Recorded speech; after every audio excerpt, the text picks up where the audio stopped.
My friends and I have been in many adventures, and one of the main reasons why is because one of our friends likes to do graffiti.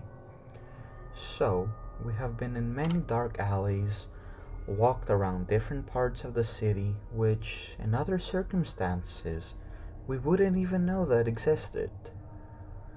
But my favorite part is when we visited old and abandoned buildings. I don't know why, but being alone in a 10-story building with my group of friends doing anything we wanted was very intriguing to me.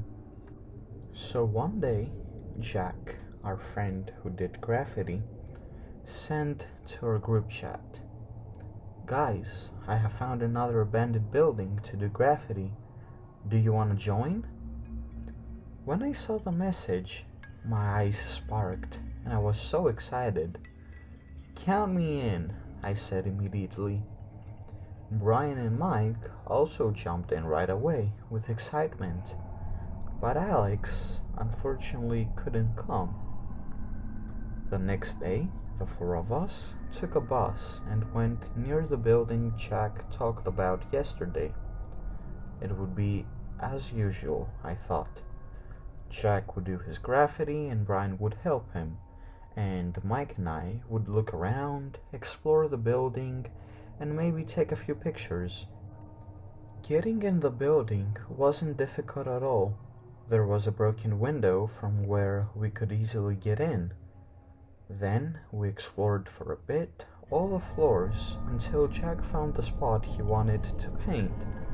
So as usual, he started painting with Brian as his company, and Mike and I continued in a more detailed exploration. We started up to bottom, and the first 3 floors we didn't find anything interesting, and I was getting overwhelmed without knowing what to be expecting on the floor beneath us. Going down the stairs, there was a very, very bad smell, which we didn't notice while going up. That's when we knew that something strange was going on. But we continued exploring. The smell, though, as longer as we stayed at that floor, it was getting even worse, and we couldn't bear it. But there was only one room left to check. I opened the door to get in the last room, and I didn't believe what I was seeing. There was a human corpse rotting on a bed. I almost puked. It was so disgusting. I turned the other way and called Mike. Hey Mike, you might want to see this. I think I found where the awful smell comes from." Mike came over and he almost puked too. "We have to tell the others and leave now," he said anxiously. I agreed, and we ran downstairs while calling them to inform them what we saw. "Jack, you and Brian must leave now," I shouted. "There's a dead body in the 4th floor." "Nick, nice try, but I know you're joking. Jokes like this don't get me, you see." He actually didn't believe me. They both thought it was a joke, and that my anxious and worried voice was part of an act. I tried to convince them, but as time passed by, they got less interested and annoyed, thinking that we tried very hard for the joke.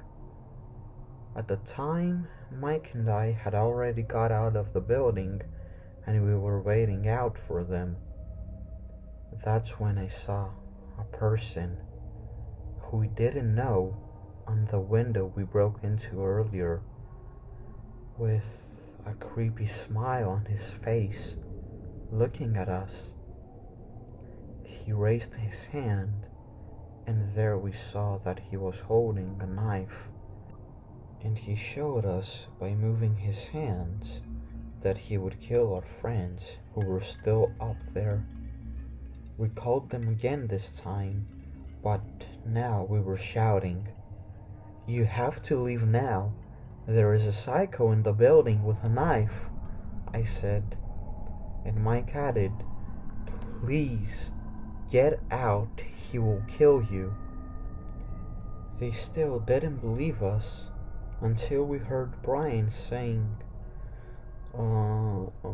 Jack? I don't think that they are joking. Look at the door." That's when we realized that the person had reached the floor, and we heard a loud scream.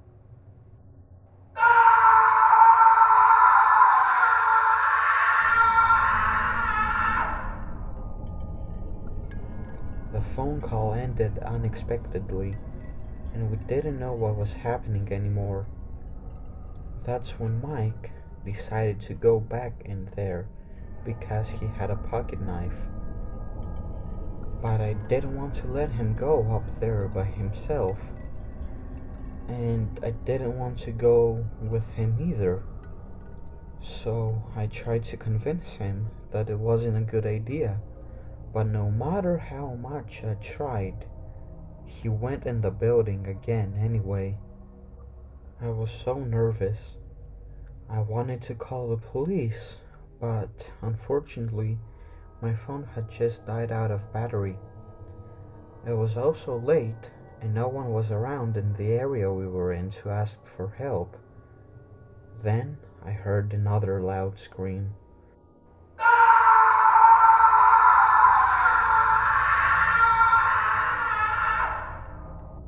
And said to myself, "Screw it, my friends need help." So I went in and searched the whole building. When I reached the last floor, I saw my friends. They were all dead, with multiple stabs, each one of them on their bodies, and a knife thrown away in the corner of the room. I didn't believe it. I cried so much. I had just lost my friends and could never speak to them again. Our favorite way of spending time together, exploring abandoned buildings, had just turned into a nightmare. As I was making these thoughts, I started hearing sirens from police cars.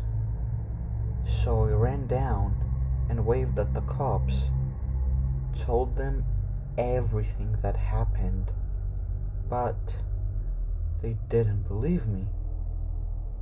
I was the main suspect at the time, so they took me in the back seats of the car and drove to the police station. While we were leaving, I looked once again at the building and saw that face, that creepy smiling face of the guy with the knife. So I told the cops. They looked at the direction I told them, but couldn't see no one. After that experience, my life was ruined. No clues of what actually happened were found, and I was the only suspect of my friend's murder. I lost a court, and now I'm writing this story in my cell in jail. So, for anyone listening to this, please do not ever explore abandoned buildings. You never know what surprises to be expecting.